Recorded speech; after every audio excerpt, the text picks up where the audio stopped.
Okay, here we go.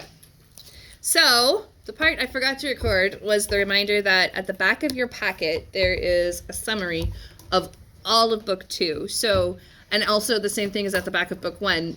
So it kind of feels like we're picking up in the middle of things, and we really are. Thanks so much, AP College Board. But make sure that you go back and read the summaries to kind of remember where we are.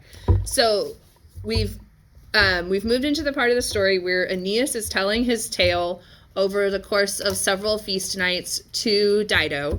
And so the inside joke is always, who's the speaker of Book 2? And the answer is always Aeneas, even though it's about to be Laocoon. But the answer is always Aeneas because it's Aeneas telling the story. So technically, Aeneas is always the speaker of Book 2. So there will be a question, and the answer choices will be Virgil, Caesar, Aeneas, or your mom. Because you should know who the speaker of Book 2 is. Okay. And the answer is Aeneas. Yes. Very good. I actually have had some people answer your mom. They're like, I've got enough points. I'm like, you know what? I respect that. Please don't do that. Okay. It's been done. It's not funny anymore. Okay. So this particular section, we've got, some of you just got your packets today because Friday was a weird day and I didn't have the juniors, but you have your packet now. So I hope you'll go back. The Fast Talker video is not a long one, and this is actually one of the more interesting passages. It's the part where Laocoon is screaming at them and asking them, like, really? You think you believe that our enemies have been carried away? So it's this right here. You believe that our enemies have been carried away? Or do you think that any gifts of the Danaans lack tricks? Okay, and then what's really fun about this, Fast Talker just kind of glossed over it, but this could either be gifts of the Danaans or tricks of the Danaans. And who are the Danaans? Do you guys remember? They're the Greeks. Yes, let's see if I can spell this. I don't think I can, but they are the Greeks. Okay, so Dardanians, Trojans, Danaans, Greeks, we have a whole bunch of different names for all of the different groups. Okay, so we're missing an essay here. So thus Ulysses is known? Like, you really think Ulysses would do this? Does this really feel like Ulysses? Really, kids? Really? And then he goes on to tell them, either in this wood are hidden enclosed Greeks, another word for the Greeks, yes, a kiwi. Far. Wait, that's so many names. A kiwi also means Greeks. Okay, I told you, there's lots of different names for Greeks. Why? Because poetry. Poetry. It'd be like that.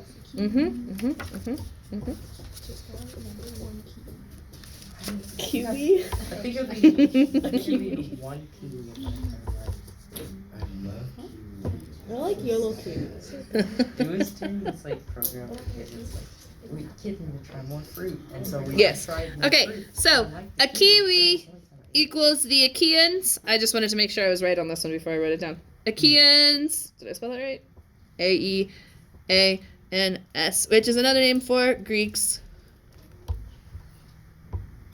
Okay. Notice this is syncopated. I think. Let me double check that. The Danaeum. Yeah. This is an italicized word, which means that we should know this word. It is syncopated. So it's a first and second declension adjective. It goes Daneus. Yes. Daneus. Which means that this should actually be Danaorum. Not Bananorum. I'm gonna make that look like a D. Anyways, it's syncopated. Yes? So the original form, that should be orum. Everybody see that? poetry. Poetry, yes. Meter. Indeed. Okay. So either there are Greeks hidden in this machine, or this machine has been made against our walls. Right? So we're going to take in as against here. All right? And haec goes with machina, and you can see fabricata est. And it's all passive. Yes? Okay? Because passive voice, when used in moderation, can be quite effective, English teachers. Yes? Okay? So, he goes on to say, and we're missing essay. We're missing essay here, and we're missing essay here. Okay? It will look down on our homes, and it will come into, it will approach our city from above. Da, da, da, da. Or some other mistake lies hidden.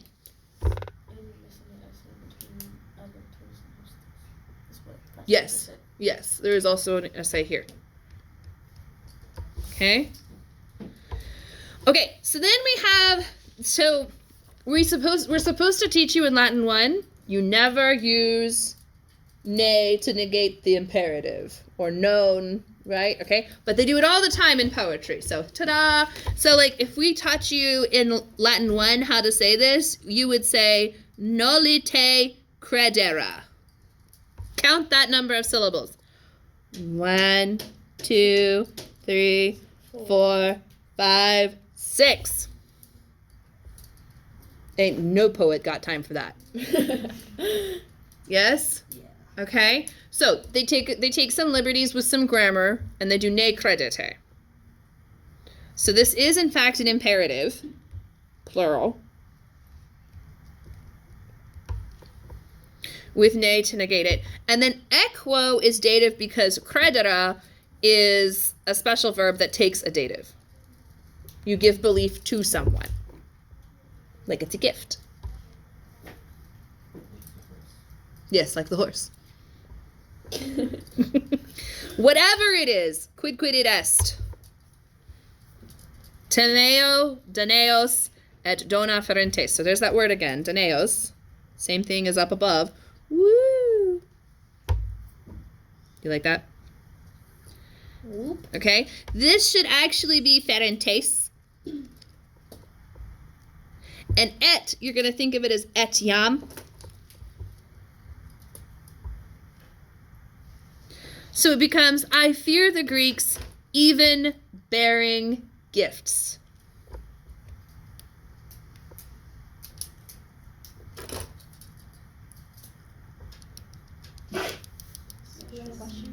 Okay, so it eventually became filtered down over time in poor translations, beware the Greeks bearing gifts, okay, because these two lines kind of got combined right here. Yes, okay. What? What? I fear the Greeks even bearing gifts sounds so much cooler. Prophecy. I think so anyways. But it's also because I've been doing this a long time. I agree they both sound cool, but this one sounds, part of it is I've been teaching it like, nope, this is like when you come across it on the AP test, I fear the Greeks even bearing gifts. Like if you say, beware of Greeks bearing gifts, they're going to be like, F, 0, go to the door. They were the Greeks bearing gifts. I fear the Greeks even bearing gifts. Who started this one that sounds translation? Where did it come from? I don't know. It's the common Gen Pop translation though. Gen Pop interpretation. It's not even really a translation. It's an interpretation.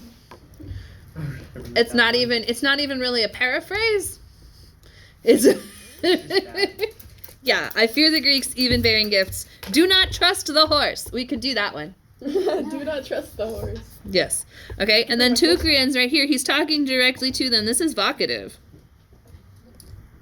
Okay, it doesn't matter because it's not us or eus, so it looks exactly the same as the nominative, but it is vocative. Stephen, you with me, honey?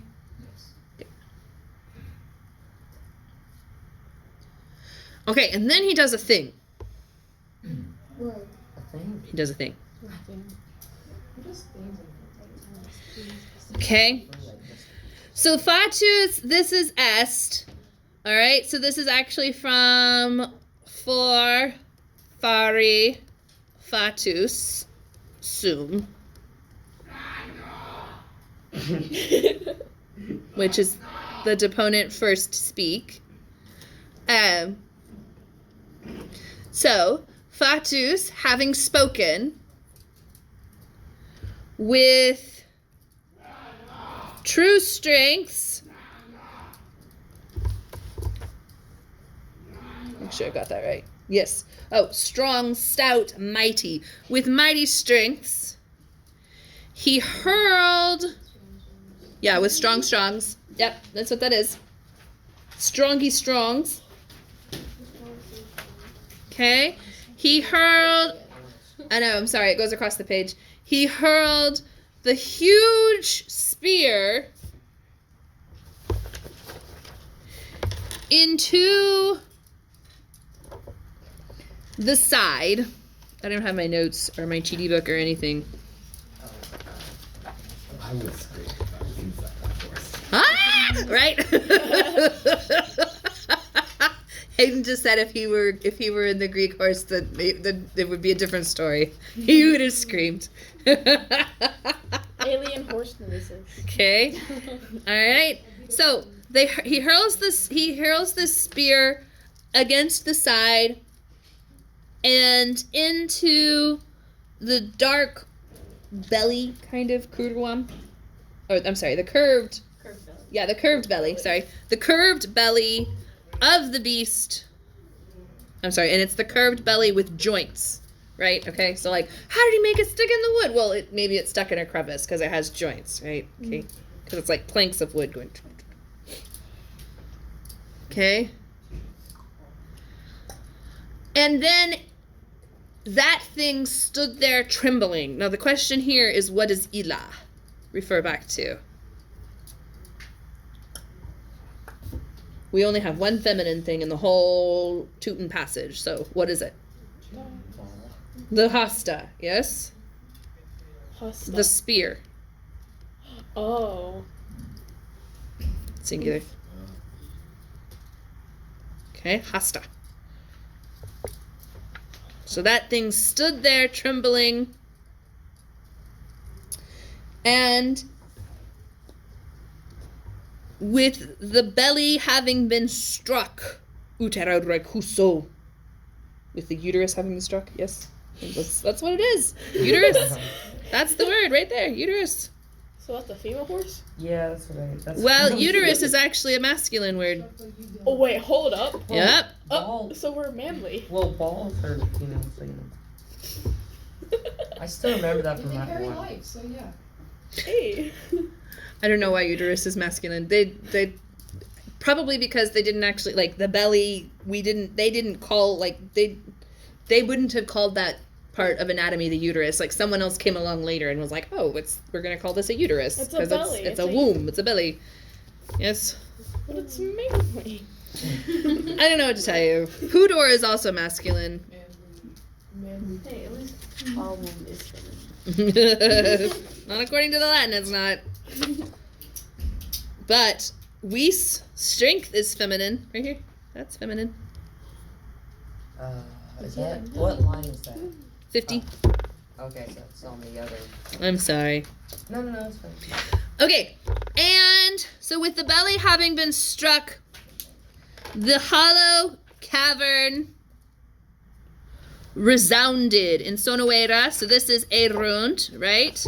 If you're not used to that by now, like, come on, get a grip.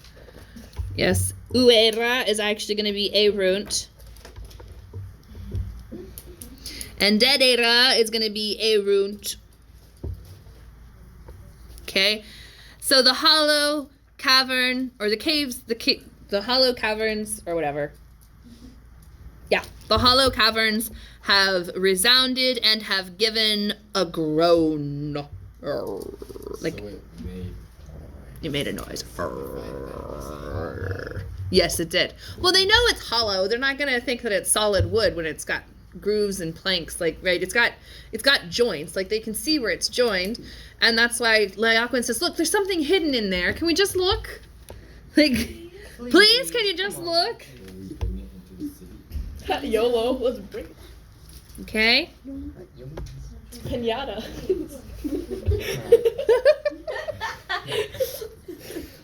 All right. So, thus, if the fates of the gods, if the mind had not been foolish, and I'm going to underline this because we're going to talk about all of this, and we're going to talk about this, and we're going to talk about this. He did say it. Okay? Yes, because it's a big grammar thing. So, if the fates of the gods, if the mind had not been foolish, oh, I just lost it. He would have driven these are Greeks. This is another word for Greeks. Don't flip the table yet. I'll find a list for you. It probably won't. No, it won't. Okay. So if the mind had not been foolish, we're gonna have to kind of take some liberties with impulerat because it should be something other than what it is. It should be impulicit, and I'll explain why in just a minute. I'll actually stop it and start another video and have it in the same. Anyways, so, and this is contrary to fact. Okay. So whenever we have contrary to fact, like it would be, if I had been smarter, I would. Let's see. I don't know where to go with that. If I had been smarter, I would have adopted 3 dogs. If I had been smart, I What? would have done I'm going to play this part for my husband. He's going to be like, no, no. You have cats too, right? I And a bird? do. I don't have any birds at my house. All the birds are at my parents' house. So basically, Phaedra, he would have driven the Greek shadows to okay, I can't remember. Phaedra is a Nope. I don't got it. Sorry. And Liwa here is hostile or unfavorable as opposed to silly. Give me a second.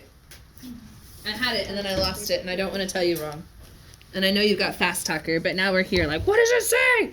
I know that Phaedra is an infinitive, but I don't remember why.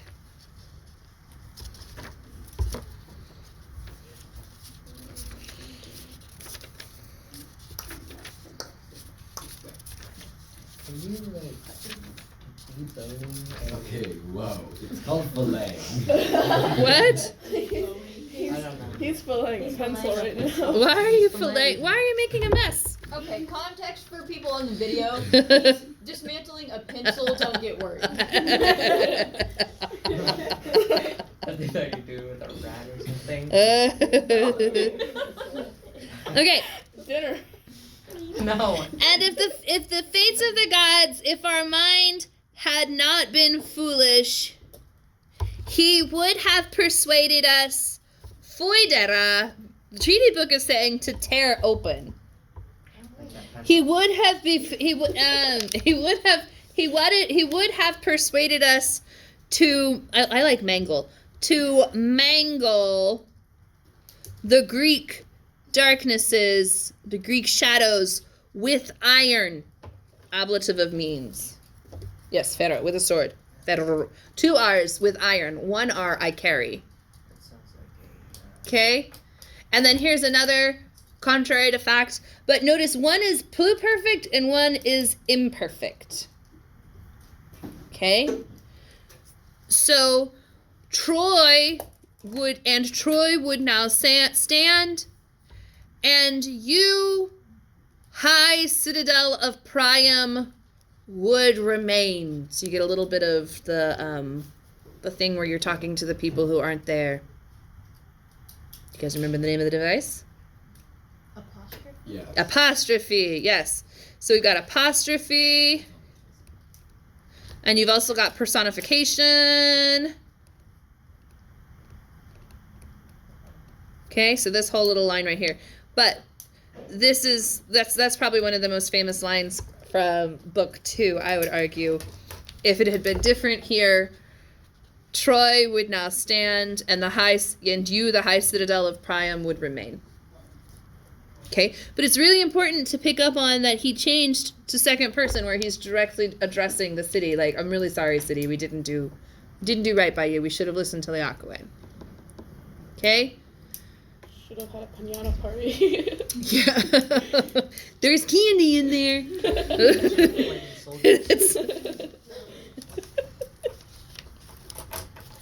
Okay. Latebras is hiding places, according to GD book. Hiding place, caverns, lairs. It looks like shadows and darkness to me. It's not actually the right translation, but it would get you there, yes? Remember we talked about that? Like, it's a half a point if you miss the definition of that one word. Just say whoosh and move on. Yes? But don't always use whoosh. Like, pick something that is appropriate for the passage, right? Okay? If you're talking about wind's whoosh. Yes? You're talking about Greeks. They hide. Darkness, shadows, hiding places, caverns, lairs, latebras. They whooshed away. They did. They whooshed. Okay, so subjunctive. We've talked about what it looks like. I'll talk about it with you again. Okay. So the good news is with subjunctive, we only have 4 tenses. We only have present and perfect. I'm going to do it this way in this order for a reason. And we have imperfect and pluperfect. Okay. Present, you change the vowel.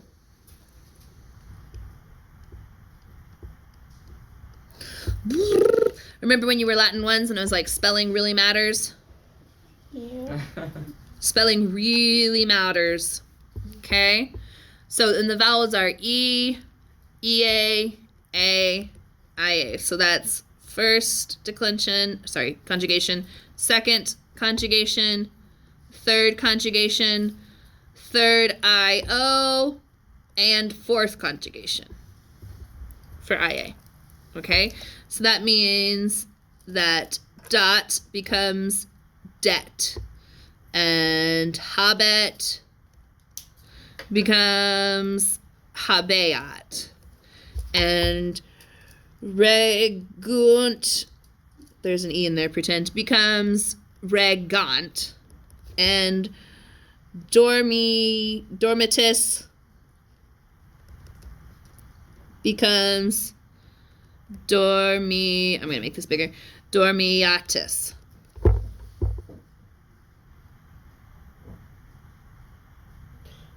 Is that the third?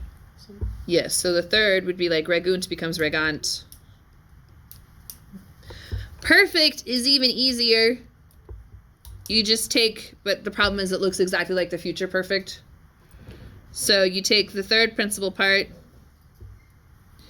and you add ERI, and then you add your endings OST, mus, tis, NT if it's active. R is tor, murmini, and tor if it's passive. No, that's a lie. Perfect passive uses 2 words. So for perfect passive, you would use simsis sit, simusitis sint. Sorry. Got ahead of myself. Okay, remember imperfect is just the present infinitive plus an ending, right? For example, amaret, caperis, audirent. I know that's scribbles, but everybody sees the idea? Yes. And then pluperfect, we take the third principal part for the active, you add isse, and then you stick on your ending. Or, if you want to think about it even more simply, you take the perfect infinitive plus your ending. Okay, so for example, you have amawisset or dedicetus or Habuisem.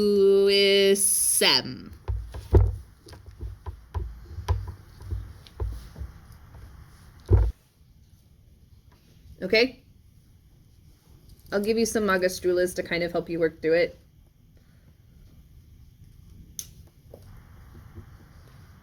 I forgot to start and stop and restart the video, but oh well, you'll live. Okay? So, remember when we're talking about subjunctive is all about possibility, which is why we don't need a future. We're kind of in fantasy sci-fi land. Yes? Okay? We don't need the future because if we're doing futuristic sci-fi, we're already in the future. So why would we need future tense? It's just kind of the way my brain thinks of it. Your brain can just think of it as, thank God, I only have to learn 4 new things instead of 6. Yes? Okay? Whatever works for you. So subjunctive is possibility. So the one we came across today was specifically, I'm okay, contrary to fact. So this is one that, like, seriously, did not click until probably my 2nd or 3rd year of teaching. Okay, like I understood it in Latin, but using it in English was a completely different thing. Right? Okay. So, and it's because we do it wrong all the time. I'm going to give you a good one, right? Okay. If I were a rich man.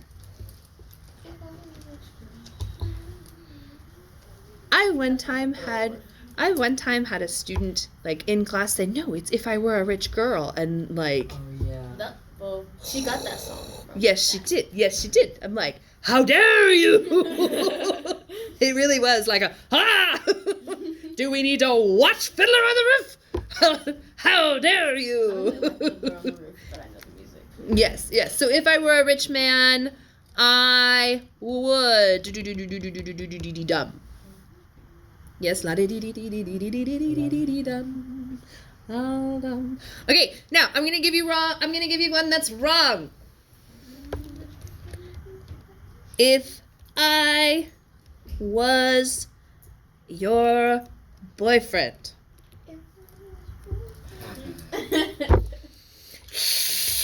Okay? Thank you, Justin Bieber, for being something we can count on for certain things. Well, he's an example of something wrong. So. Exactly. You got it. So that would be the certain things. Okay, so clearly it's not if I was, because that would be indicative, right? And he's saying right? He's saying, so it should be if I were your boyfriend, but I'm not. I would, whatever the song says, I hope it's about treating you right and making sure to treat you like a queen. Yes, okay. That sounds clingy. Like that is not true love. Never let you go is not true love. I can be Okay, this is the one and only time we will allow JB in this classroom. Do you understand? And after this, he will go back to the dustbin where he belongs. Okay. Spanish class. Oh my God. Spanish song. Oh, he did. Bro, we reading have some- Despacito. So. Well, and then he did it on stage, and he just came out. He didn't know the Spanish lyrics, so he just stood up there on stage and said taco taco burrito burrito. Yeah. And you're like, the actual heck are you doing? So disrespectful. So disrespectful. Like, you have millions upon millions of dollars. Hire someone to come out and sing that part with you. Like, like it's not even my language, and I was offended. It's like, okay. Anyways, so if I were your boyfriend. Yes, okay. I actually had a friend in college whenever this came out. He was also a Latin student in high school. But we met in college, and he just tweeted, if I were your boyfriend, Justin, our love is in the subjunctive. Okay? So, contrary to fact, we don't need to get hung up on the tenses. It's basically just, it's saying something like if it were different. Yes? if I'm gonna switch to blue. It just sounds wrong. I'm glad it sounds wrong to you at this point. Which one sounds wrong? What? Yeah, I'm glad that means that I have gotten you into the habit of hearing it correctly, and that is one of my biggest battles. I have actually had people sit there and say, "No, it's right the other way." I'm like, "You need to get out of my class." Well, like, we're if gonna you- call the counselor. And Grammar though. grammar. Just because it's like my argument with my dad of who versus whom. He's like, "Whom" sounds pretentious whenever you use it. I'm like, only if you use it wrong. Like, if you're using it correctly, it sounds grammatically correct. And we had to agree to disagree on that one because he was raised like if you used whom, it just meant that you went to Harvard, right? Okay, all right, okay. There's Yes. this one scene in the guy where these owls Oh my would go God. and then we don't know what's happening. Whom? That joke makes me crazy. It is so funny. Oh, Because look, I've actually got the flow chart up there. I stood on the desk to write it for the Latin ones. That's why it's so messy. I was teetering on the desk trying not to step on anything, like on that little spot right there. Anyways, so who versus whom? When is it who? Is it the subject? It's a very simple flow chart. Yes? Okay, so aside. This has nothing to do with subjunctive. Who versus whom? I'm sure you remember. The question is subject? Yes? Who? No? Whom? Like, it really is that simple. Who, whenever you're writing your papers, who or whom is subject? Okay? Now, I will say, I wrote a speech over the summer and I sent it to Mog to proofread. She's like, you need to change this one. I'm like, but in Latin it would be whom. She goes, I know, but in English it's who. It's like, oh, okay. It was indirect statement. So it's like, but nope, who? It's like, okay. My pet peeve is when people say me and blank instead of my blank and I. Yes. Oh, like me and my friend instead of my friend And some and I people or even something. say Okay. my friend and me, and that's just like wrong. Well, both. it depends. Here's my biggest peeve. Between you and I. No! Between you and me. Yeah, that's. Right? Because it's me versus I versus me. It's like subject. If you're continuing a sentence, because if it's grammatically correct for you to say I went to this place, Very you good. can say my friends and I went to So the question is subject. I can't even. I'm so mad. I can't even write. Yes, I. No, me. Like, that's another one that's it's snuck in. Like it's all of English trying to be pretentious and like, oh, it's always between you and I. No, between you and me. Me. And this is why people have a hard time understanding when to use nominative and when to use accusative, because you don't do it in English. Shirt. Whip over